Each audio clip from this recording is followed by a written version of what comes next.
a World Cup final preview, and I had to bring the big boy home. Yes, the coach, Carmen Asako, who is so happy. Look at him laughing and everything.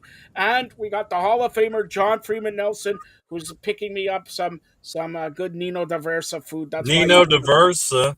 yeah, Nino Diversa. All right, I'm going to go to John first. We're in the final, John. What has surprised you in the World Cup thus far? Your thoughts of the whole tournament thus far. Well, I like what we've seen from the African nations. Senegal, like what we saw from them. Obviously, like what we saw from Morocco. Now that Morocco has broken the glass ceiling, it means that 11 teams from AFCON will be in the tournament next time. And I like the fact that it's not just all chalk. I like that the Final Four had Croatia in it. I like that the Final Four had Morocco in it because it reminds us all that the margins are closing and it's not just all the big guns anymore. That it is, that it's Argentina and France, but it's also Morocco and Croatia. The balance of the big guns and the guys that can get hot in a tournament because you have a keeper like Livakovic for Croatia. When you have a keeper like Ibu Martinez, who is like one of the all-time Kings talkers of all time. I love that. And when you have from not that Bono, but when you have Bono from Morocco stand on his head, and I think he's saved like 1/3 of every penalty that he's ever faced, and that kind of stuff for me. And then Hugo Lloris, but that kind of stuff for me, that's what I've enjoyed about this particular tournament. That it's not all chalk, and you can get stars from different places. First of all, Bono's from Canada. All right, so that's number one. No, number two is we haven't had you all tournament, so we got to talk about the U.S. What did you think of U.S. and what changes will be for 2026 since they're one of the participants hosting the tournament? Changes per se, I've never been a multi-cycle guy, so if there's a change, it might be Berhalter. You're looking at second youngest roster in the tournament, and all that you're going to see is just these guys who are late teens, early 20s being mid 20s, late 20s. So I don't think you're going to see, you might see some additional personnel that you haven't seen that would be a part of that next wave for 2030 and beyond. But legitimately, it's if it's anything, it's the philosophy up top with Greg Berhalter. I think that your number one goal was to get out of group, and you got out of group, and so that that to me was big. And then if you're clinical with your chances, the way that the bracket opened up, I think that the Americans could have had a chance to make a run in their bracket, but they weren't clinical, still having issues at the striker position, and so it is what it is. But the biggest thing with this young roster, you got out of group. That to me was the biggest thing. Well, Canada had the worst group, if it looks like it, because Croatia made the semifinals. All right, Morocco made the semifinals, and Belgium, second-ranked team. So Canada, we can't forget about Canada here. Now I'm going to take a little bit of issue with Carmen Asako. All right, John, you continue going to Nino Diversa for me, but Carm, who predicted that Argentina will win? And you said what? You said I said 2-0. What did you say, Carm? I said, I think 3-1 Croatia. Can you repeat that again? I'm getting a little bit older here. Can you repeat that again? I think I said 3-1 Croatia, but I didn't predict the bogus PK. And I Yeah, didn't yeah, yeah, yeah, yeah. I heard it all. If Maple Leafs would have won, whatever, whatever. Again, the president of the provinces of Canada, right? You're wrong. All right. Secondly, what did you predict for the France game? I think I predicted 2-0 France. Yes, you were correct. Yeah, I see. I give you that one. But you predicted France and Croatia in the final, correct? France. Correct. All right. Now, I predicted Argentina, France. Can you give John and the millions listening and watching around the world what's the final of the World Cup? I'm not a conspiracy theorist, but everything seems to be pointing to Lionel Messi going out in this little fairy tale. But Yes, yeah, you're correct. Hold on. You're correct, since I'm the president of the provinces of Canada and elevated by Juan Antonio Samaranch, whoever that guy was. He said, you become he said, the mayor of North America. He called me the mayor of North America. So it is, and I have, John, I have a few juice boxes on Argentina winning it. I had it at the beginning of the tournament. All right. Will you be disappointed, Carm, if Lionel Messi wins it? no, I won't be disappointed. I'd be happy for him, and it'll have to be a hell of a performance from him. But I mean, again, all my logical thinking, all my pragmaticism points to France. Um, that's that. Okay, Argentina. hold on. All your thinking, all your mathematics, all your algebra points to France. All right, Messi, arguably one of the best players ever. Mbappe, like we mentioned last show, right now the best player in the world of football. So No, not right now. you said it 2 days ago. You said it. Probably the best, one of the top three players who ever played the game. But right now, I hate to say it, I still think Mbappe is the best. Right now, That's Mbappe. what I just said. That's what I just said, Carb. Listen, Yes. I know John's getting Nino Diversa, but take away the tacos from your ear. All right? Like, look, that's what I said. One of the greatest players ever versus the best player right now. All Oh, right? it's stealing That's my what I said. lines. John, that was mine. You can use it. You can use it, Johnny. All right, listen to me. Listen, John is busy right now. We're getting to John in a second. Carm, all right, Carm. Let's go pragmatical and theoretical and mathematical and all this. Your pick for the World Cup final: Argentina, France. France. Why? And the score. But John, And if you say I, I, nothing, you I, are postponed. I've got a 50% chance of being wrong, but I think that France is the better team. I think that they pick their moments very well. I think they manage their moments very well. And I don't think that the likes of Otamendi and Martinez can deal with. And wait, there is a possibility that Benzema could come back in and play. Not that he will What is he, feature. John Cena in the Royal Rumble at number 30? It's true. It's damn true. It is true that Benzema could come back, but you're saying France will capture the World Cup. What's the score? Uh, 3-1. Because Three, three, because one. All right. Now sit back, listen to the king and the Hall of Famer John Freeman Nelson of OSG Sports. John, go ahead. 2-1. I think I had Argentina and France also in the final. I know I had Great minds think Argentina. alike, Carm. Great minds think alike. I know I had Argentina because I had Argentina winning it. I'm going to go 2-1, and obviously I'm not going to change my mind now, but I think Argentina wins it 2-1. I think France can be had at the back. And I think what we've seen from Argentina is 10 guys that want to win it with Messi.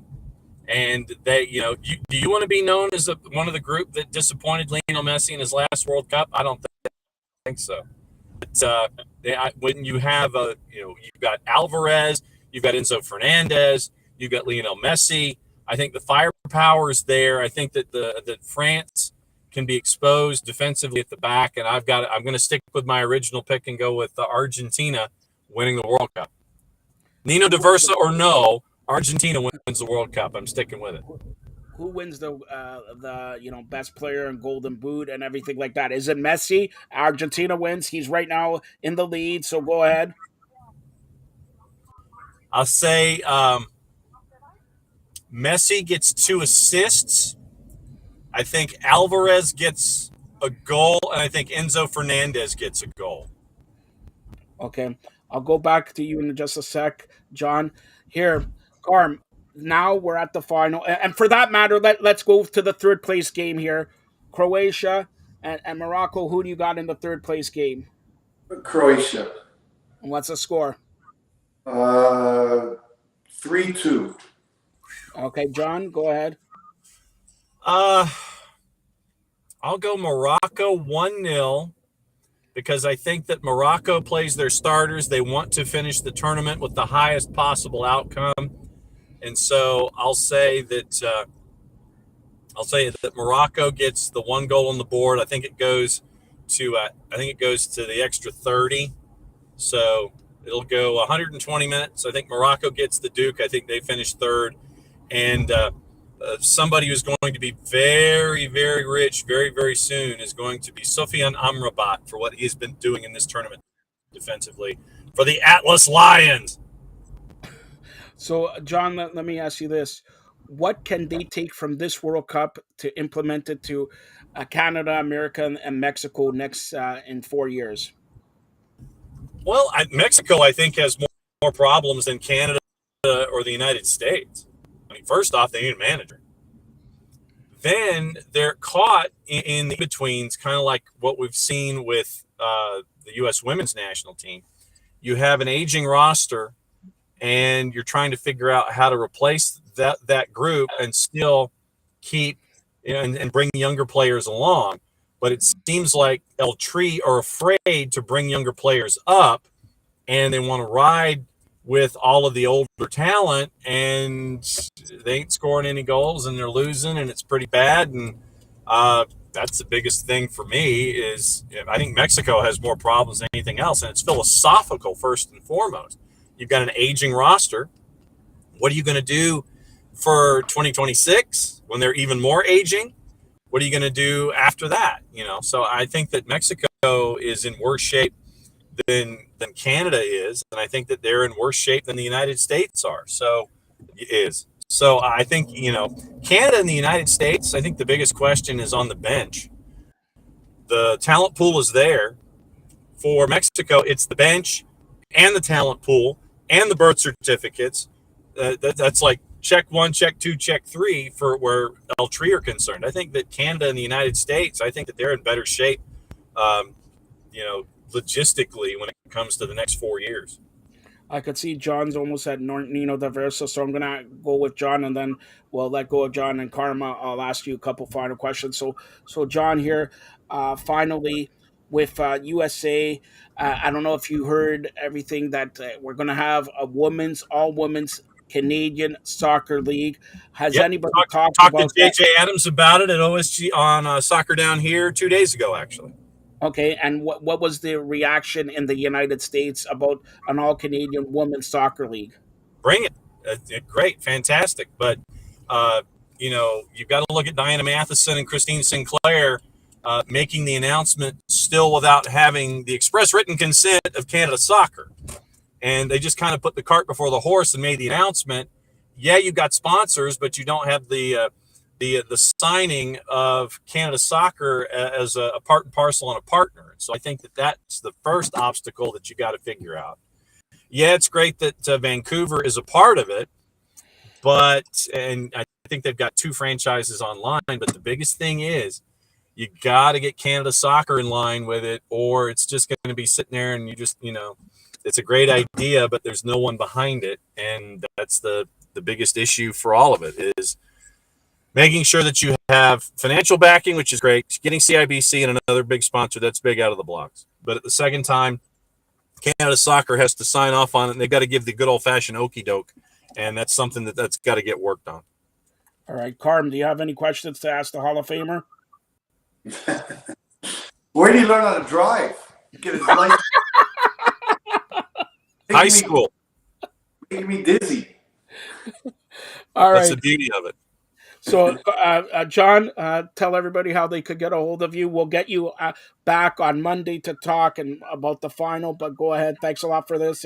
And Carm, do you want anything from Nino Diverso? John's picking it up. Yeah, really. Easiest ways on the Twitters, it's Soccer Down Here app available iOS and Android. Me on the Twitters at OSG Nelson. Catch up, boys, after it's all done. Good to talk to you. All right. Thanks a lot, John. Bye. Bye.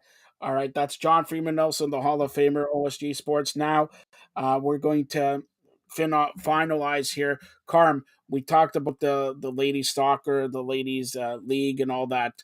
Um, any other things that you heard about that? Because John made a great point on not getting it Oh, sanctioned. we talked about that when it was announced.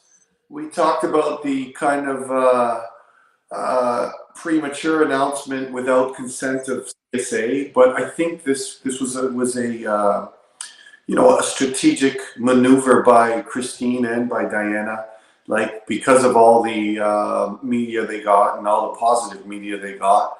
I mean, they're just basically putting the onus on CSA to say, if you don't do this, imagine the negative reaction that will have. So I thought it was a strategic move by Diana and Christine. And you know what? There's a lot behind the scenes that we don't know about. We talked about Bria Carr Harris and her kind of being elected as the one to oversee women's professional soccer and to put a viability plan in place. And I think she's still the right person. And I just wish that her and Diana and Christine could come to a harmonious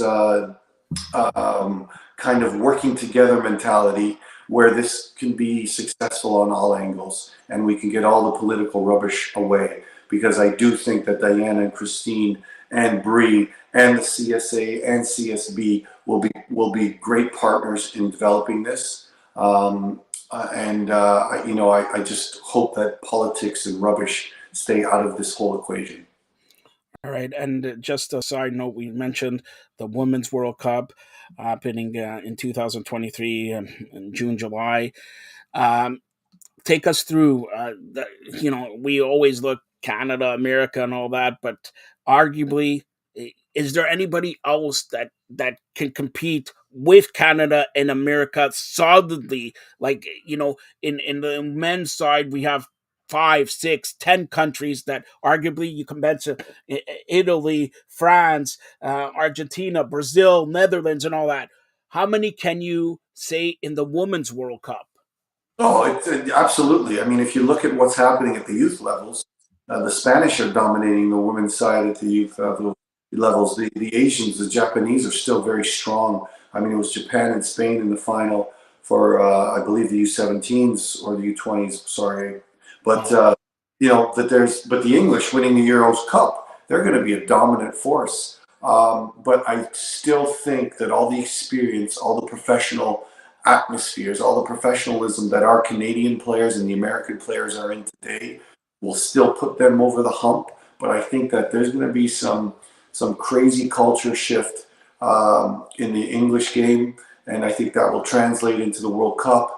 I think that the Germans are still very strong. The Spanish are just developing a incredible product of football, and when the athleticism and matches those of the North American teams or even like some of the South American teams like Brazil, I think it's going to be, I think we're going to see Europe kind of move in and dominate. The U.S. are still physically dominating and technically dominating as well. But the parity's coming, and I see a lot of teams being up there, and we're still grateful for the likes of Kadisha Buchanan and Ashley Lawrence, like pretty much at their peak, still being considered top playing in top leagues and just getting better. So yes, I do think there's the Spanish and the Germans and the English, obviously, and the Brazilians and the Japanese that can challenge the Canadians and the Americans for sure. All right, so that's the World Cup. But I'm going to ask you a personal question. You're a headmaster coach, like John Carlos says, uh, York University men and ladies. 2026 World Cup here. What changes? Forget about the World Cup. Would you like to see in the group of at York University, the CPL, and everything like that? Forget about the World Cup for right now. Where do you think it's going? It's growing in Canada. It's growing like crazy here. But you are the lifeblood. You're teaching. You're coaching. You were just at a soccer showcase there. Okay, you're scouting and scouting and scouting. Where do you think in 4 years By the way, in 4 years, are you going to have a nicer house? But in 4 years, where do you think it's going to be? Forget about the World Cup right now. I mean, I think overall everyone's heading in the right direction. The new commissioner Noonan has a grand plan, I think, and I think he's aligned appropriately with the grassroots system. I think he's aligned appropriately with the Canadian Premier League, being Canadian. I just what I think that CSB coming in has to have a bigger impact on the grassroots infrastructure. And right now, like the business side of things, as far as the Canadian soccer scene has been the dominant kind of reasoning or rationale behind every move. And the business side of it is kind of getting a lot better and kind of finding a balance and a sort of a positive flow, but they still need to work out a lot of things in infrastructure. They still need to work out a lot of things in gaining trust of the players and the community. I'm not talking about on the field, I'm talking about off the field. So there's a lot of things that Mr. Bontis inherited that he needs to kind of take a long look at, and we need to give him a chance and the support to fix. So those things for me are essential. But the other thing is essential is that the CSB and CPL don't get overrun by the economics of the game, because we have a lot to fix at the grassroots level. We have a lot to fix at the high performance level. We have a lot to fix at the amateur adult level. We have a lot to fix, and it can't be dominated by the bottom line, the financial bottom line that seems to be the trend.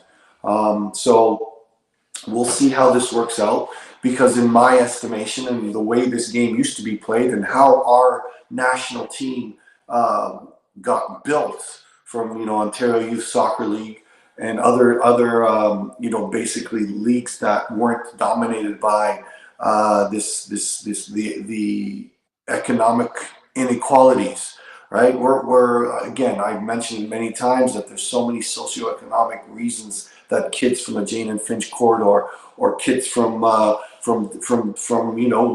Scarborough, those that have so much potential to be our best players, aren't playing, or are playing at lower levels because of the money, because of the financial limitations. Can we make this sport into a middle upper class sport? Absolutely. Is it the right thing to do? Absolutely not. And you look at the stories of Tejan and Alfonso Davies and Mark Anthony and Laria, all those kids came from inner city type programs where they didn't have a lot of resources, financial resources. But so I think that we can't close our door to this, and a lot of the infrastructure that exists now, I mean, it's costing kids anywhere from $5,000 to $7,000 to play, $5,000 to $7,000 to play soccer for not even a full year. So these are the things that we need to look at. This is and it is called Canadian Soccer Business that took over pretty much, that's supporting the CSA right now. So I will not be put the blinds over my eyes. I understand what that point is I understand that they have to make it economically feasible. But in doing so, we have to realize what got us to this World Cup. Kids that came from the Scarborough inner city areas, Kamal Millers, kids that couldn't afford it, and kids that were supported appropriately. So let's look at that. Let's look at the conceptual whole, and it's going to start with a proper relationship. Number one, between CSA and the Women's League, and now the Canadian Premier League, right? Establishing their stability, but now delving into the grassroots system and making it right. CPL, CSB need to have that structure that's right, and they can't be afraid of words like competition. They can't be afraid of words like elite, because they can't be afraid of words like that, because we need to have those proper levels of the game where all the kids can play, and all the kids can compete. But all the kids need to be at playing at their own level as well. And you know, by 15, 16, 17, there will be a separation of players, and it's not to say that players can't get to that. We'll call it elite for now, even though that word is passé. We need to have those levels to look up to. All right. So, a couple final questions with the coach Carmen Osako here. You talk about the CPL. Okay, 4 years from now, where are teams going to be? How many more teams are there in the CPL, and where would you put them? Well, I mean, obviously, the most important spot is Quebec, Montreal area. Even if it is Quebec, like there's great soccer. You mean in Laval, and there's great soccer. Sorry, in Quebec, Quebec City are great spots for this. Obviously, that area needs to be addressed. Obviously, we need some more teams in the GTA. We do need, you know, a team in Mississauga would be, or that area would be fantastic. You know, we don't know York United where they want to move or what they're doing. There's all kinds of still lots of stuff back and forth about them going to Woodbine to build that stadium and playing out of Woodbine.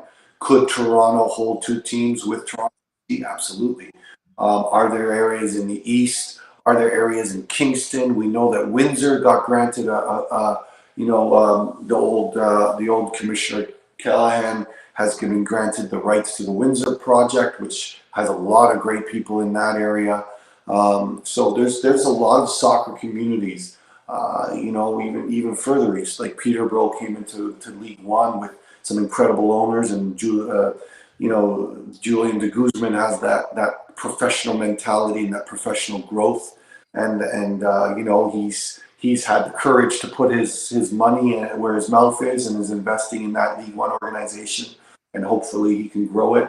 Hopefully they have a CPL organization in the coming years as well in Peterborough, or sorry, or Simcoe County. There's so many markets that are so good, so like Kingston and all these markets that are so strong in the soccer community, that there's like endless opportunities. But the one thing I'm 1,000 am on board with is the patience of what CPL has done. The leadership of their ownership is fantastic. A lot has to do with Bob Young and Scott Mitchell, who have put a great group together, a solid group together. You know, within the first 4 years, it was going to be the toughest time. We added franchises, and you know, in Ottawa and Vancouver, Langley, and we did lose Edmonton, which is terrible because it's a fantastic soccer market. So there's room to grow.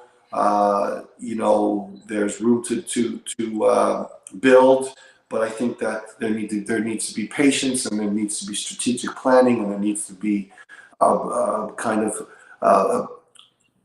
a fiscal kind of reasonability in everything they do. A better plan. Um, Also, now let me go to MLS. Toronto, Montreal, Vancouver. In 4 years' time, are one of them champions already? Well, TFC already won. In 4 years, either Toronto, Montreal, or Vancouver, and for that matter, maybe another team in Canada in the MLS, but are one of those teams a champion in those 4 year span? Oh, absolutely, absolutely, and you know, Montreal did a lot with a little last year, and you know, and then they moved on to sell Alistair, they've moved on to sell Kone. So obviously, their mentality is to be fiscally responsible, and kind of use the money from selling players to make this the business of Montreal or CF Montreal grow. Obviously, Toronto still has that they want to win. They're in a market where they want them to win, and they have incredible financial stability with the Toronto market through their support, through their corporate sponsors, through MLSE. Obviously, it's structure stable, so they're in a position to win. And Bill Manning is one of those that wants to win, and Bob Bradley is a proven winner as well. So you know, these are situations where I think Toronto is best suited to win. And again, Vancouver has practical mentality. They don't want to spend too much on DPS and those type of players. And you know, I hope that their supporters don't get tired of just being out of the playoffs or just making the playoffs. I think that there's got to be a direction there, a plan there. And I think their supporters may get tired of it. And they're getting competition from the new Vancouver team in the CPL. But Toronto, for me, is still the place where they can win. They can win in 2-3 years for sure, maybe even next year. They're gonna spend the money to bring in Insigne. They're gonna spend the money to bring in Bernadeschi. They're gonna spend the money to bring in the next player. So for me, it makes a lot of sense that Toronto and it is more of a Galacticos mentality where they want to win. All right. So, final question with the coach Carmen Asako here. We're previewing the World Cup final, Argentina, France. But how will you remember this World Cup before the winner, and especially if Messi wins it, or Mbappe, or Argentina, or France? Does that change? But how will you remember this World Cup? The narrative for me has been fantastic. I think that it's been fantastic, but it's what could have happened. That's me. I mean, I was salivating at the possibility in the 16 round of 16 of a Uruguay Brazil or of a Spain Portugal. All those that didn't happen. I mean, we had marquee game France England for sure. Even in the group stage we had Spain Germany. But all kinds of scenarios that didn't happen were kind of left me. But the story of Morocco and what they've done was just a great narrative, great for Africa and great for just the entertainment of what happened in Qatar. But I think the football's been great. I think the venues have been great. I think the entertainment value has been great. Aside from the political aspects that aren't great, and everyone and everything that those kind of stories are. Some may call them side stories, and some may call them the main stories. Which I'm leaning to the side that the politics and lack thereof are the main stories. But if we're talking about on the field, I will remember what didn't happen. I will remember. I will remember the great Moroccan tactical and I think I'm going to remember a great France team again with incredible depth and just a national system built almost as a club team where these guys come in and they have their roles set and they know what to do, when to do it, and Duchamp who puts it all together.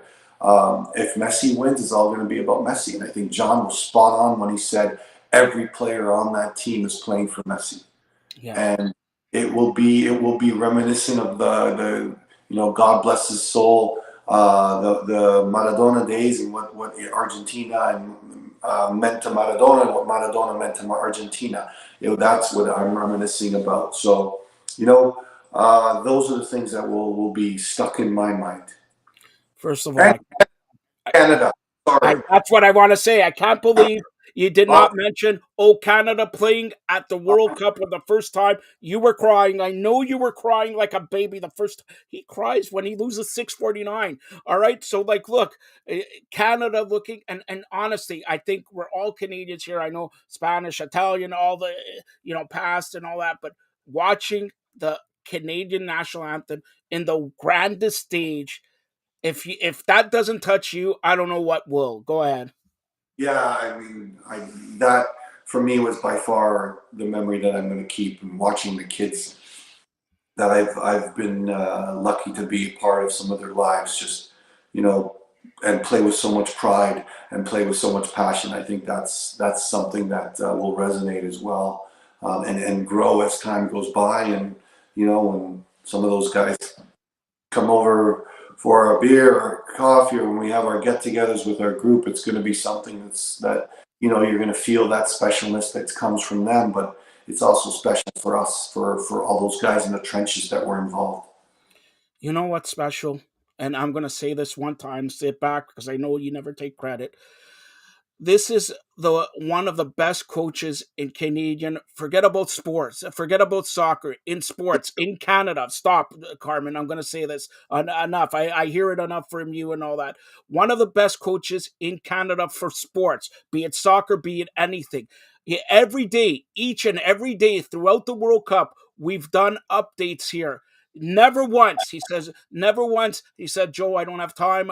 He has always, and for that matter, John and John Carlo and all that, but this guy's the coach. He coaches the future and still talks about it and still has the passion. And the greatest thing about him, you see him analyze it. You talk about the juice boxes, but he is even a better person. And that's what soccer and life is all about. We look at it's the holiday season. We look at the Twitch, the guy from Ellen DeGeneres show. You never know what people are dealing with. Okay, and he committed suicide and all that, but not once has he said, Joe, we cannot talk about this. Let's talk about this. He's the coach of the ladies and men soccer. He builds the future. And not many people said this, and I say it all the time, and he's too modest to take it. But Carmen Asako, should be given an award or something because he builds the future of and he's going to build the So, future for the so 2026. The players who are you going to see here at BMO Field in Los Angeles, at SoFi Stadium in Mexico, and all that. He has a hand in the players that are going to be there. Bank on it. Carmen, anything else you want to say? Nothing, just congratulations to all those CPL players, U Sport players, sorry, that got drafted. You know, hopefully the likes of Chris Campoli get a fair chance to be, because I think he could be a very good star in this league. And Milo Jurcic from York University, congratulations to him. So many, Amir from Toronto Metropolitan University, so many, good players from the area. Anthony White from University of Toronto.